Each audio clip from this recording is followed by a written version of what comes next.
Kamala Harris. What are you even talking about? So last week, Kamala decides to go out and do a media blitz with a lot of friendly outlets. And I've noticed whenever the border is brought up, she says the exact same talking point every single time. A bipartisan group of members of the United States Congress, including some of the most conservative members, worked together with our support to craft the most serious and strong border security bill we've seen in years. The first bill we proposed to Congress was to fix our broken immigration system, knowing that if you want to actually fix it, we need Congress to act. Bipartisan group of members of Congress, including one of the most conservative members of the United States Senate, came together with one of the strongest border security bills we've had in decades.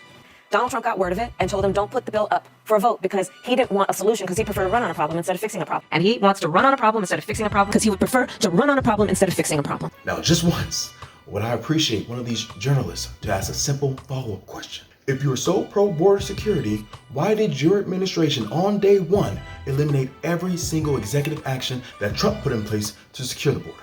And once you saw there was a crisis at the border, why did you not implement your own executive actions?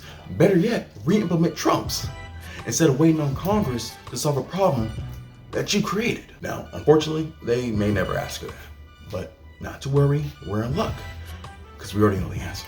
When you become president, would you be committing to close the immigration detention centers? Absolutely, on day one. Are you aware of the perception of many about how the power and the discretion at ICE is being used to enforce the laws?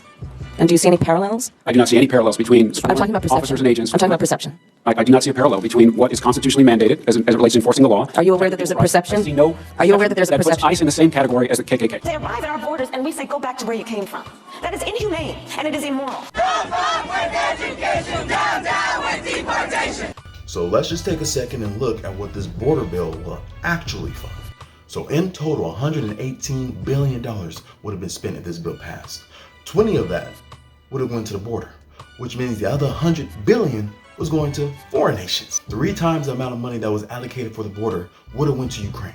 And not to mention the fact that this bill would also allow for up to 5,000 crossings to happen in this country every day, which if my math is correct, is 1.8 million illegal immigrants into this country every single year.